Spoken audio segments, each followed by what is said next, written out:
Well, Sean, we've covered the news, and I'm looking down here at my call sheet, and I think it might just be time for another episode of everyone's favorite wrestling trivia game, Kayfabe or Kayfake. Let's roll it out, baby.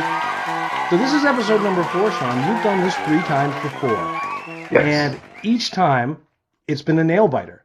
Like there's never been one where you've been blown out, and there's never been one where you've swept it. You've come close. You never swept it. And That's pressure now. well, no, I'm just saying, like, I look forward to this just completely for the competitive nature of it. Although, and I'm not going to repeat myself as much as usual, but I will tell you this, Sean. We've looked into the statistics, and because of the public service announcements I've been giving week to week, I can say right now, wagering is down 35%. That's good. Good to hear. No one lost their house because of the last show. Nobody. There were a couple of broken thumbs, but that was about it. Okay. But again, folks, let's just enjoy this and don't bet the farm on it. Okay, Sean, are you ready? I am ready, sir. Okay, I'm going to hit you with a good one. This is one I really enjoyed researching, actually. Question number 1. All 4 members of Evolution have won the Royal Rumble, have also defeated The Rock, but all 4 have also lost to The Undertaker at WrestleMania. And when I'm talking about Evolution, of course, I'm talking about Triple H, Ric Flair, Batista, and Randy Orton. And let me just repeat that for you. All 4 have at one time won the Royal Rumble, defeated The Rock, and lost to The Undertaker at WrestleMania. Is that kayfabe or is that kayfake? You gotta help me. When did The Rock and Triple H? Oh, wait a minute. Triple H beat The Rock several times during their long feud. At WrestleMania? No, that wasn't at WrestleMania. Do you want me to reread it? Wait, reread it. All 4 members of Evolution have won the Royal Rumble, defeated The Rock, but have also all lost to The Undertaker at WrestleMania. Okay, so yes, that's all kayfabe. That's all true. I'm going to give it to you, Sean. I looked at the judges, and they're nodding their head vigorously. We're going to give you that. Kayfabe, you got it, buddy. Okay, now, question number 2. Tommy Lister, better known as Zeus, during his early 90s feud with Hulk Hogan, is related to both WWE Hall of Famer Booker T and C-list actor and musician Corey Feldman. I will just tell you this. The relation to Corey Feldman is by marriage. Is this kayfabe or kayfake? I'm gonna say that's kayfabe because I know Booker had a lot of family members, so that is entirely plausible. I'm sorry, buddy. I faked you out on that one. Oh. That's kayfake. I thought the Corey Feldman reference would make it clear, but maybe it was so absurd that you just had to believe it. Hollywood is weird, dude. Hollywood is weird. Here's a good one for you, Sean. Question number 3. I think you'll like this one. Your brain's going to have to work a little bit on the dates here. Terry Funk made his professional wrestling debut the same year that The Undertaker was born. Kayfabe or kayfake? That's a head scratcher, isn't it? Taker's 50.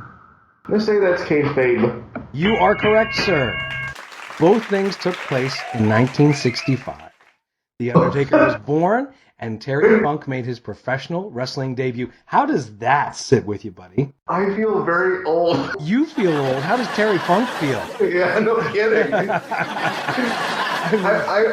I've been digging through the archives on the network, and I've seen a lot of Terry Funk stuff lately.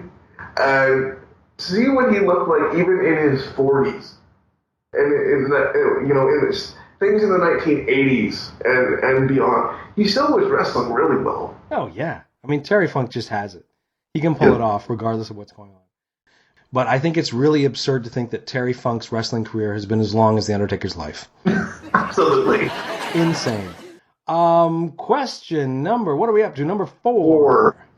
Okay, question number 4. We all know that Brock Lesnar broke The Undertaker's streak in 2014, but did you know that in 2008, Vince McMahon seriously considered having Edge break the streak? Kayfabe or kayfake?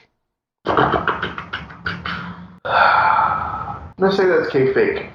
You are correct, sir. I faked you out on that one as well. I don't think anyone ever considered having Edge break it. I think back in 2008, The Undertaker was too hot, and I don't think Vince would have considered it. But I remember there was talk when Randy Orton was doing the Legend Killer gimmick. Yeah. WrestleMania 22.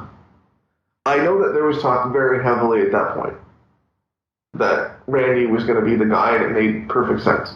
I think at the time it did. I don't know what would have happened if they did, but Well, Randy got hurt before, so they had to go to a different finish. oh, that's right. Yeah, yeah. All right, question number 5, Sean. You're doing really well. I mean, you've already got 3 out of 6, so you cleared it.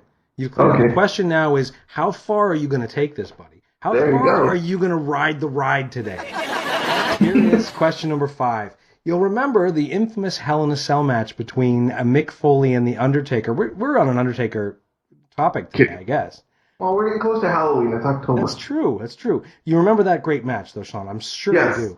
Yes. When Foley came crashing through the roof, he was tended to by a physician, very famous physician who also showed up with him in the Beyond the Mat documentary. That fellow's name was Francois Petit, Dr. Francois Petit. Did you know, Sean, that he also played the character of Sub-Zero in 1995's video game movie Mortal Kombat? Is that kayfabe or kayfake? I gotta say that's Kayfake. Ah, my friend, that is kayfabe. Francois Petit, as well as being a doctor, is also a martial arts expert who played Sub-Zero in 1995's Mortal Kombat. That's all right, buddy. You've got 3 right already, 2 wrong. What we have to see now on this final one is if you can kind of go above the cutoff point, or if you're just going to hit even. Yeah. Question number 6, Sean. Brace yourself for this one. You're going to have to think a little bit and go back into the memory archives, but I think you can do it. Question number 6. Since signing his contract in 2004, Dolph Ziggler has never had a one-on-one singles match at WrestleMania. Kayfabe or Kayfake? 2004. Now, he was signed in 2004. He didn't start competing in 2004. No. We're just trying to put for reference here that this is over, a 12-year span. He has never had a singles match on the WrestleMania main card. I didn't think about this quickly. I believe you're right. I believe that's kayfabe. You are right, sir. You are going to go 4 for 2. That is absolutely true. Dolph Ziggler has either been in tag team matches or multi-man matches since making his debut in 2004 at WrestleMania. Ooh, really? Yeah. And here's the sad thing. If rumors are true, he's never going to have one. I know. And isn't that sad? Because That's sad. I was not a huge Dolph Ziggler fan at first. It took a while for me to warm up to him. But when I did, I really do like him, and I do think he's made a huge contribution, particularly, over the last few months, trying to hold up his end of the SmackDown roster. So, for Ziggler, let's hope that isn't true when he does get a match down the road at WrestleMania. Well, if he's no longer going to be a full-time performer, maybe there's concussion issues or some other health issues. I read online that he's 36. I didn't realize he was that old, number one, when I read that the other day. Yeah. Secondly, I know he's had a whole bunch of little knee issues and issues with concussions and things of that nature. So I wonder if that might be contributing to maybe not being a full-time guy. Yeah, well, you know what? Our good friend Luke Force has always pointed out that Dolph's style was going to be the end of him. That he was just too physical and that he was threw himself around too much like Mr. Perfect did back in the day, and that it was going to cost him. And maybe there's truth to that. I don't know.